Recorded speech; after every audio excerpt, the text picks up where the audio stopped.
Welcome to Coffee Break with Rachel V. Hill, taking a daily look at the biggest stories in Denver sports and interacting live with you, the Coffee Break fam. So sit back, relax, grab a cup of joe, and enjoy your coffee break. Here's your host, Rachel V. Hill. It's always a good Monday when we're talking about a Broncos win, and it's a Merilatt Monday. James Merilatt in the building.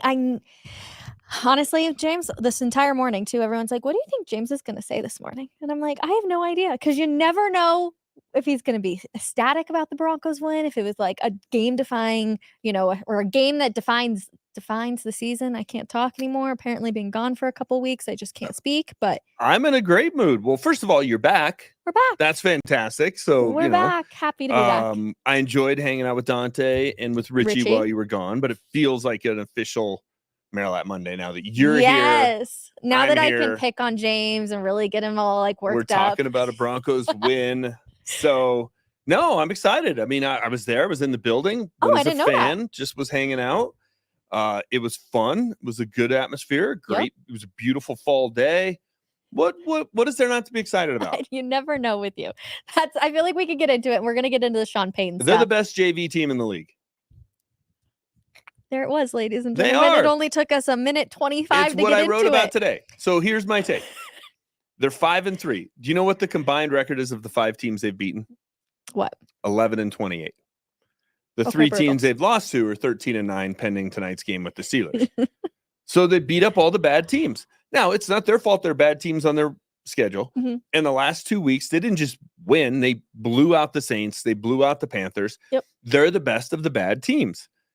Okay. Now, that's better than where they've been. They were like among the worst of the bad teams, and then they were middle of the pack of the bad teams.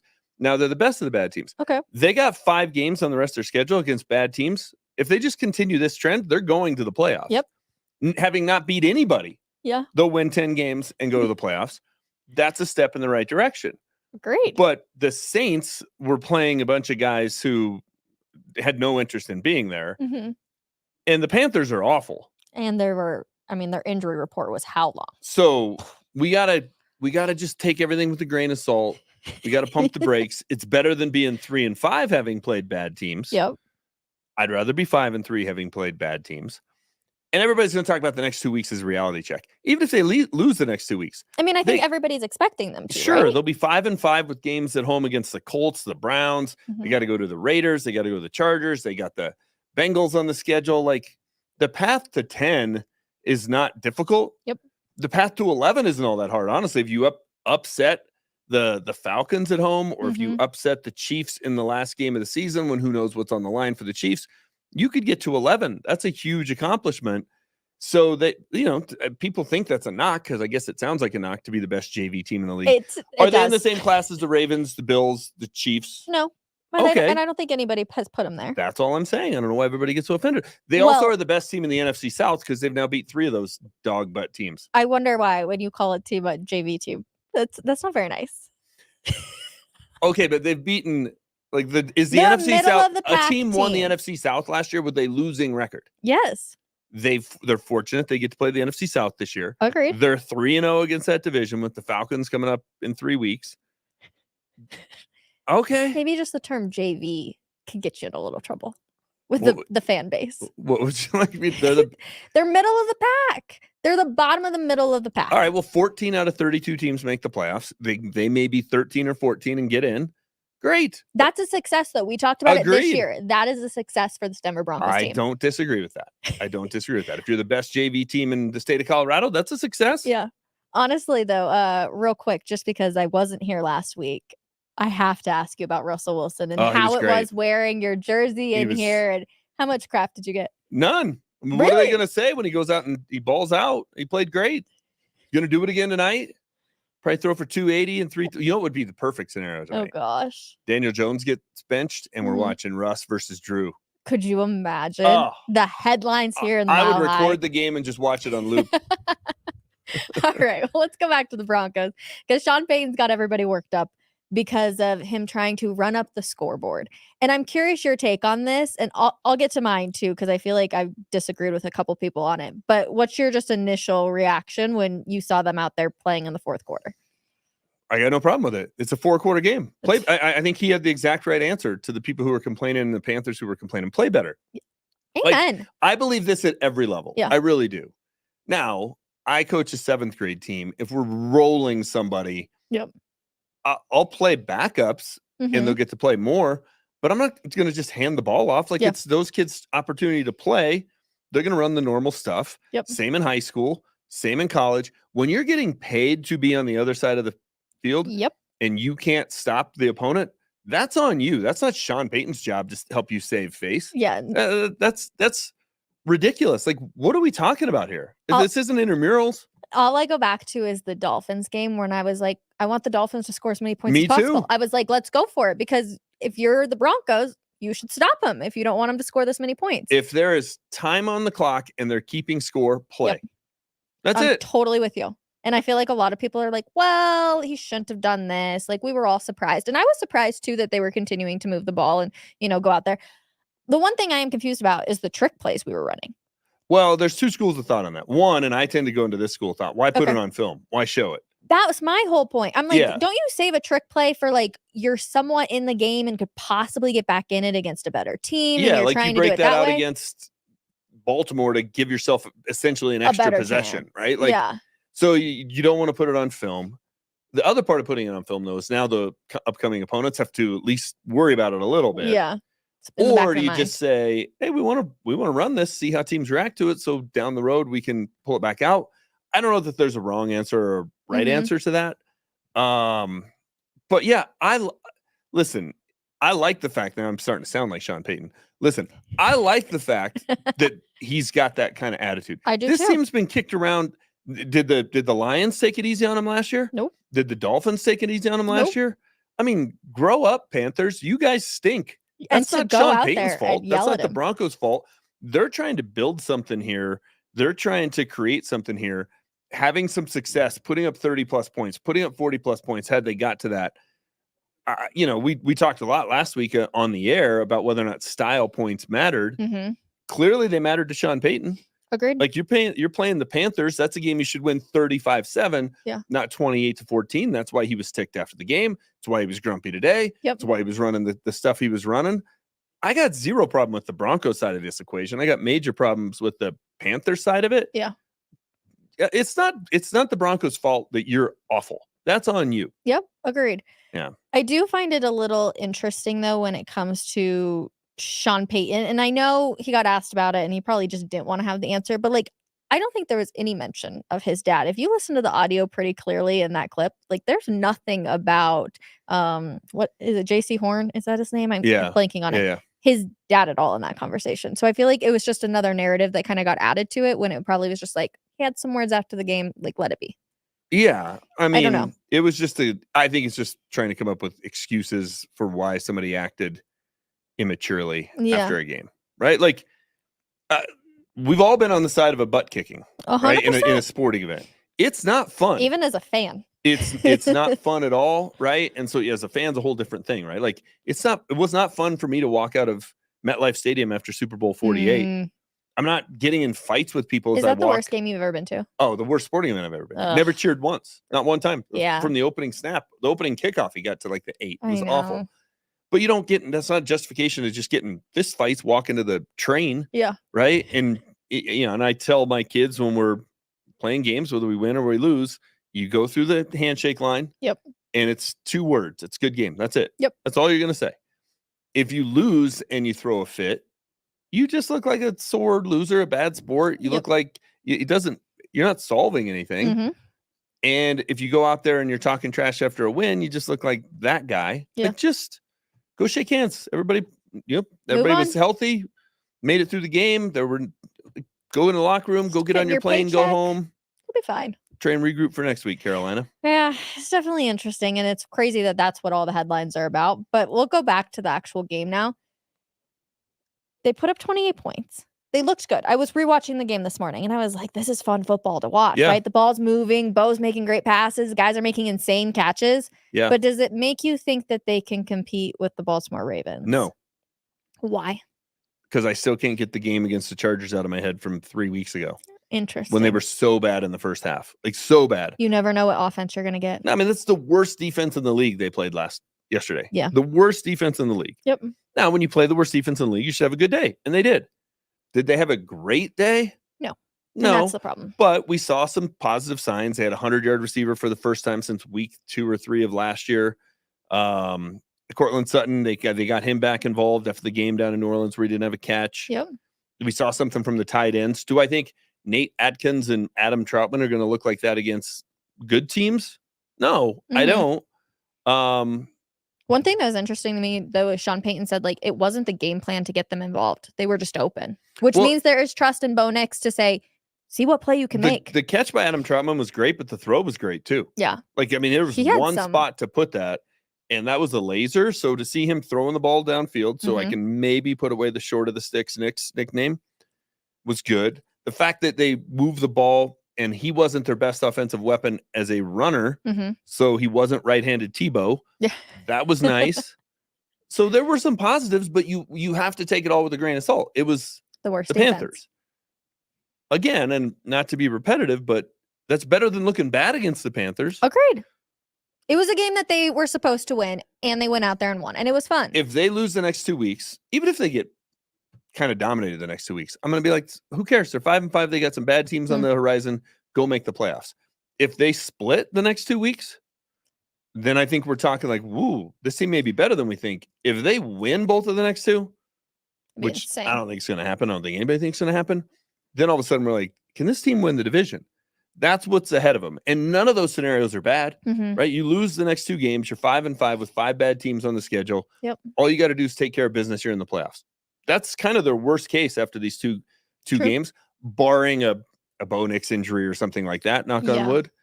Okay, go take your chances. They got nothing to lose the next 2 weeks. Nothing. They're playing with house money. I don't think that there's any way they can beat Baltimore. Personally, I think Baltimore's the best team, and I know they lost to the Chiefs and all that, but Patrick Mahomes has not been playing all that excellent. I mean, interception every game. Who's going to pick off Patrick Mahomes? The Ravens, the fact that the Ravens lost to the Browns yesterday does the Broncos no favors. Exactly. Because now they're not going to be overlooking them, right? It's like, okay, they're going to spend all week avenging the fact that they lost to Jameis Winston and the Cleveland Browns. And they had that game. The guy had an interception right in his hands. So that doesn't do him any favors. The Chiefs could possibly overlook the Broncos, though. Is there a game after that? They play the Bills the week after.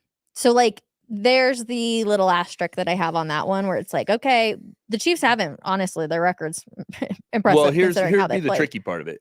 I don't know who the Chiefs have coming up this week, but if they lose, then they're going to be like, well, we can't lose 2 in a row. If they win, they're still undefeated.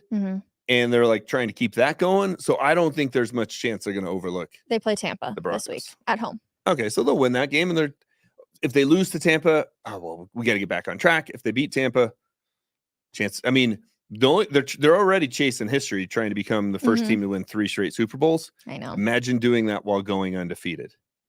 That would be crazy. That's a big. So staying undefeated, I think will keep them focused. I will say they play Monday Night Football. So short week. By 1 week. Both by home games. See, but that's where we're at still with this team. This is why we're putting the little asterisks everywhere. Well, and this is why I don't think I'm wrong in saying they're the best JV team. If they were a varsity team, it's just so brutal. If they were a varsity team, we wouldn't say, well, maybe the Chiefs will overlook them. That's not a plan. That's a hope. I'm not saying you're wrong. That is what the season is. It's just a hope that you're going to make the playoffs with a rookie QB. But if you're a legit team, you're like, we're going to go. But nobody thinks they're a legit team. Okay. I guess let me know in the comments. Does anybody feel like this team is a legit a Super Bowl contender football team? They're going to be the 7 seed and lose by. They're going to lose. Do you remember when it was the year? God, why am I blanking on the quarterback? That was a rookie for the Patriots. They went into Buffalo. Mac Jones.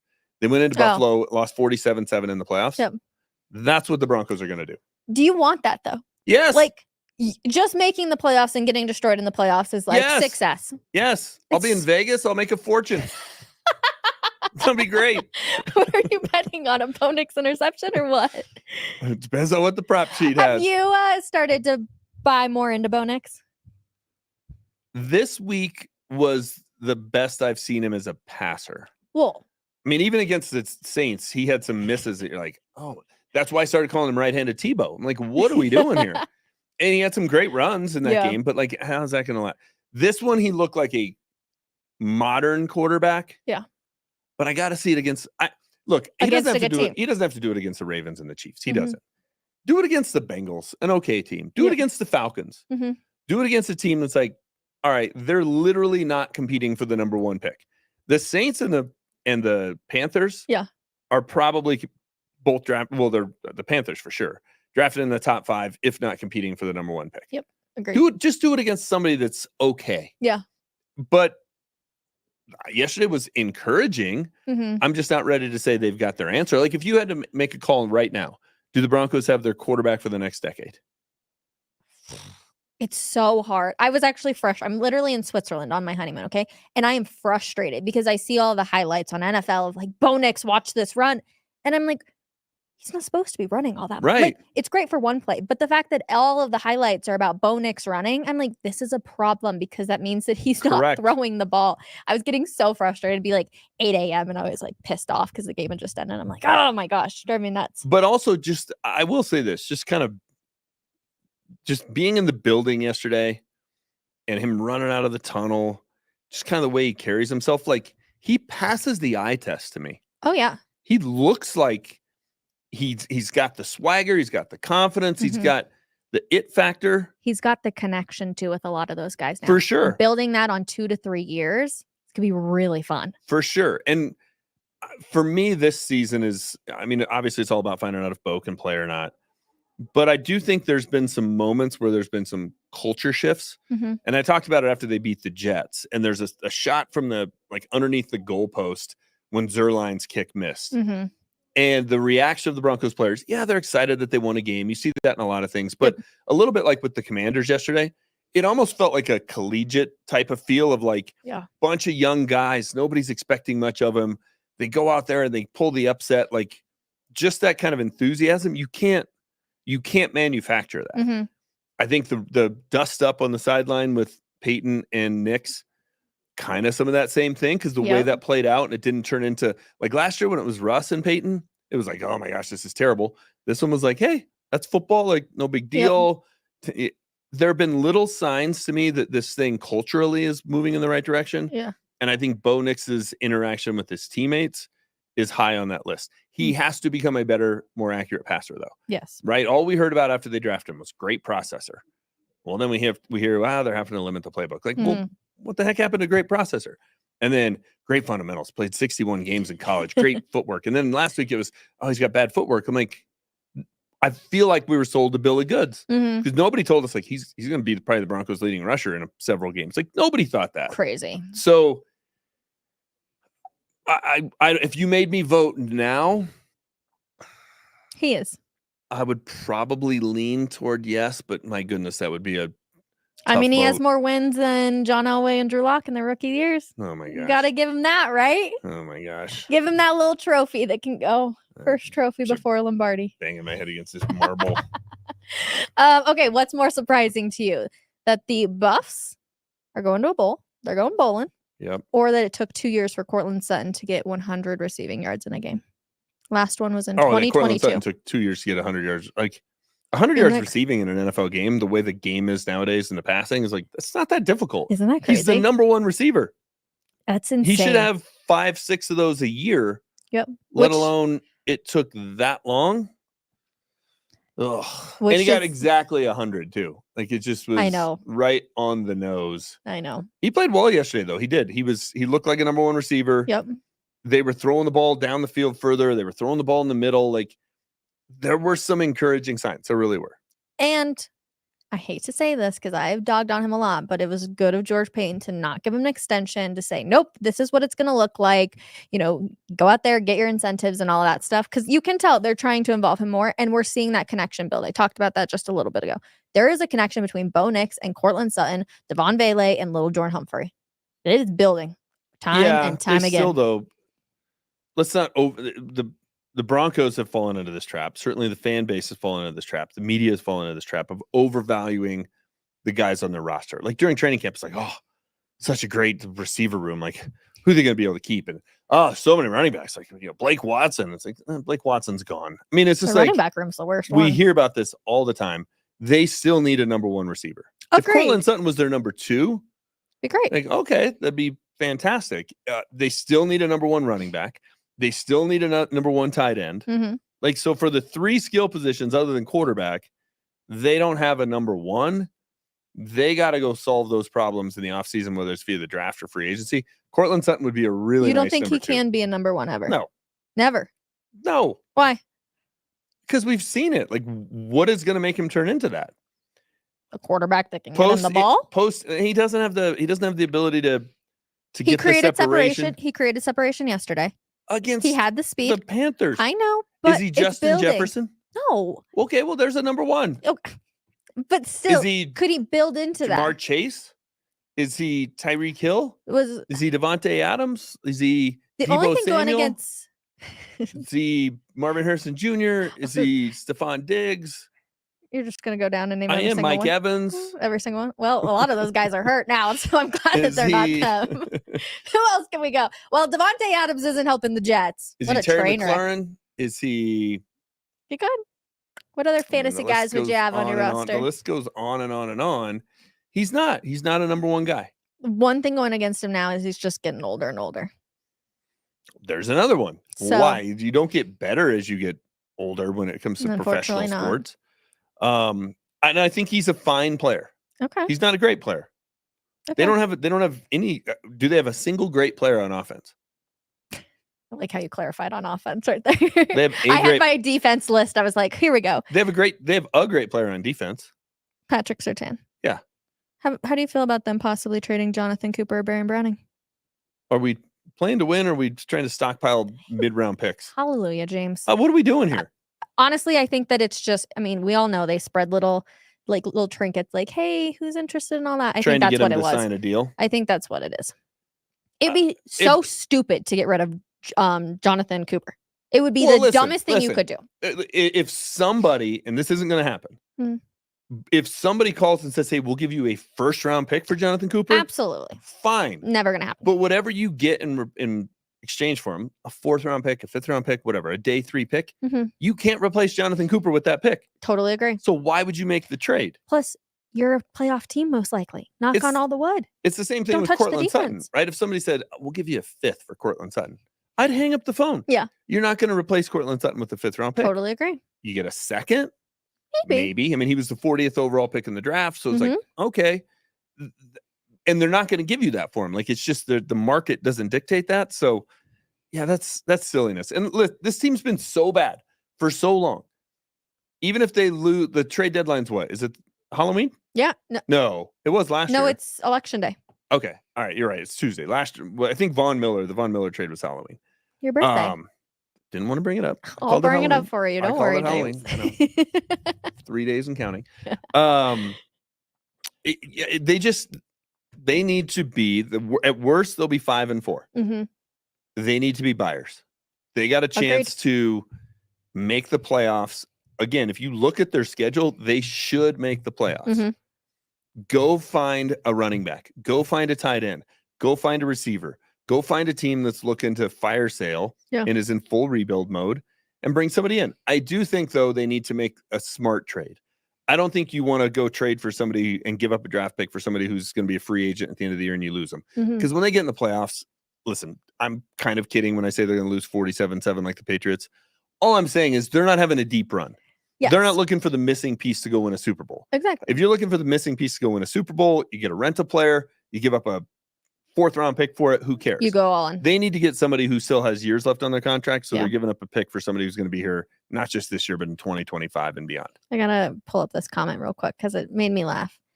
Wait, did James say we're out of rebuild mode? If you make the playoffs, you are. Okay. Interesting. I mean, if you're going to end up in the playoffs, you're going to have like the 20th pick in the draft. That's not a team that's in rebuild mode. Interesting. So, but we both agree. Get rid of Jonathan Cooper. Terrible idea. Baron Browning. I'm okay with it. Like, whatever. It is what it is. This team doesn't have enough talent to be getting rid of talented players. But like, I mean, you get a pick for Baron Browning. Like, who cares? Are you not going to replace his time has been dwindling anyway? Round pick. Are they going to get a third-round pick for him? No. But why do it? It's just dwindling. Oh, people fall in love with draft picks. This goes back to the all the way to the Jay Cutler trade, and they got Kyle Orton and 2 first-round picks, and those 2 first-round picks turned into Robert Ayers, journeyman, and then a pick they packaged for Alfonso Smith, who played a grand total of 0 games as a Bronco. But they got 2 first-round picks. But I'm just saying that people because are just fascinated with what could be. What's behind door number 2, Monty? Tired of it. Give me the known commodity. Let's talk about the Monty. Let's talk about the Buffs real quick. They're going bowling. Yes. You're not surprised. No. You're excited. Yes. Are they going to win a bowl game? They're going to win out. Are they going to go to the college football playoff? Yes. Oh my. Hey, it's Who do they play October this week? 28th. It's October 28th. You heard it here first. They're going to win out. I don't know who's going to lose. They're going to win out. Yes. Hold I don't on, I know need how to it's pull up going to their schedule. unfold. They got Texas Tech. They got Hold up. Kansas. Those are 2 road games. They got Utah and Oklahoma State at home.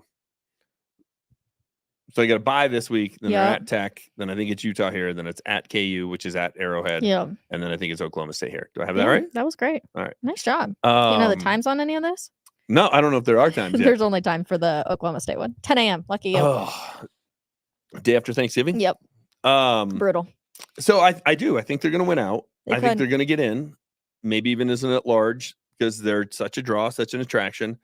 The prime effect and the circus that comes with all that they do has certainly hurt them, right? When they went into Lincoln, it was a buzzsaw. When they went into Eugene last year, it was a buzzsaw. Nobody overlooks them.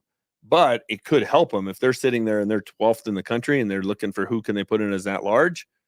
Do you want the greatest show on turf or do you not? I mean, you're not wrong. Do you want the 2 guys who are going to go 1-2 in the draft? Do you want 2 guys who might be amongst the 4 in New York for the Heisman selection show? Yeah, they're getting in. What's been the biggest turnaround that you've pinpointed? They run the football. Yeah, I think the other night they had 37 runs, 5 of which was Shadur. 37 runs, and he threw the ball 30 times. Yep. So I don't know that all 5 of his runs were throws where he scrambled, but let's just say they were. That really means it was 35 pass calls, 32 run calls. Perfect. That's what you want. And, early in the year, I can see why Pat Shurmur goes away from the run. If it's 2nd and 9, 3rd and 8, like some point you got to quit putting yourself behind the 8 ball. Not only do they stick with the run, they're sticking with the run because they're able to run the football. Yeah. That's been far and away the biggest thing. And then on defense, they just fly around. Their team speed, every single week, they have more speed than their opponent. And when you have that kind of an offense, it reminds me a little bit of the 97 and 98 Broncos. Such a great offense. Your defense, Greg Robinson back with those Broncos defense would just blitz. Yeah. You make a lot of plays that way. You're going to give up some big plays, but if you give up some big plays, it's all right. Give the ball to Shadur and Travis. Let's go down and we'll match them, right? Like that gives you the ability as a defense to get after it.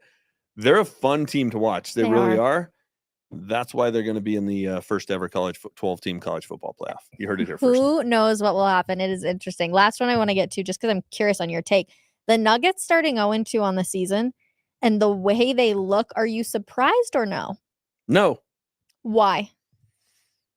Well, you have Nikola Jokic. I don't know if you were on this text chain yet. You might not have been back in the country. Okay. But we got a text that said the Nuggets look like a team that doesn't have a coach. And my reply was they don't. Interesting. He can't just roll the basketballs out and have the best roster. And all of a sudden he has to out-coach the guy on the other bench, and he hasn't been able to do it. He still has the best player in the world. They still have a core 4 that everybody talks about. Well, it's he can't make shots for Michael Porter Jr. Yeah, you can. If you help him get involved earlier, he doesn't just disappear and stand in the corner and get cold. Like, you got to do some things to help players get out of slumps. The game against the Clippers, they come down, shocker, they run 2-man game. They do it all the time. Jamal drives to the basket, 1-on-4, misses the layup. Clippers go the other way, score, and then they come down and run 2-man game on the final possession too. It's like, it's the same thing over and over and over and over again. If you constantly run 2-man game, the other 3 players on the floor stand around and become observers. Yep.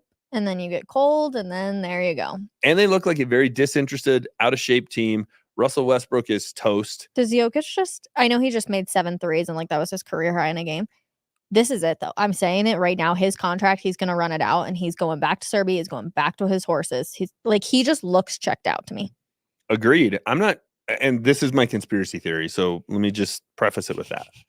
Remember when Calvin Booth disappeared for 10 days in Europe? Yeah. And everybody said it was to get Vlatko? a guy who hasn't gotten off the bench yet. Like he spent more than a week in Europe to try and get a guy who's not going to play. And everybody just regurgitates that story like, oh, that makes sense. It's like, because he was on the sidelines. Everyone's like, yeah, that's where he was. I'm like, I'm calling BS on that. Yeah. What do you think he was doing? I think he was trying to talk the greatest player in the world into continuing to play basketball. Interesting.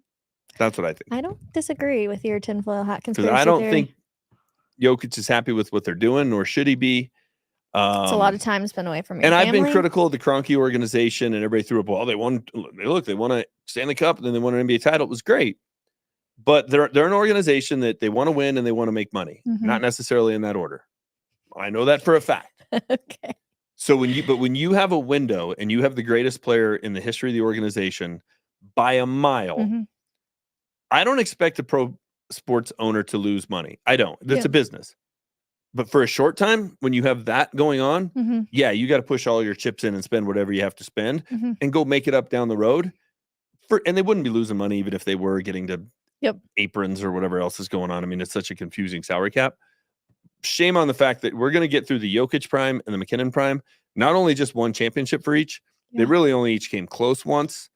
That's on ownership. That's on the front office. It's on the fact that they, at least initially, went cheap with their coaches. Like the list goes on and on and on. Yeah. Right now in your head, who has a better chance of possibly bringing home another championship, the Avs or the Nuggets?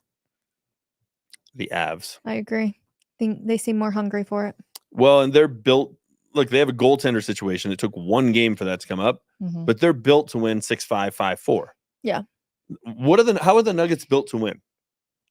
I haven't really figured it out Jamal yet. Murray buzzer beater. Now let me throw in a caveat though. That's assuming Val comes back. If Val comes back, the Avs are as good as anybody in the league. He said he's supposed to. There's nobody sitting there on IR or on whatever list Val's on that's going to come back and save the day for the Nuggets. True.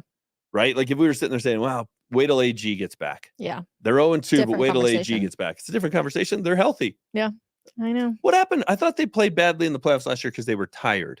They look like the same slow old team now. So I guess those of us who called that narrative BS were right too. I also did that. I also said Jamal, I don't even know what we're doing. Some of us nailed it. It's a whole other conversation. People are agreeing. Definitely Avs. This was a really long episode of Coffee Break. I'm so excited to be back. Happy to be talking sports with all of you guys. Of course, shout out to James. He always gives us something good. I can't wait to see what people say when you call them the JV team. They're the best JV team. Best JV team. Can't wait for it. But you guys will be back tomorrow, 10 a.m. Denver Sports Daily and 12 p.m. for another episode of Coffee Break. James Palmer will be on with me, and we will see you guys then. Have a wonderful Monday. Bye.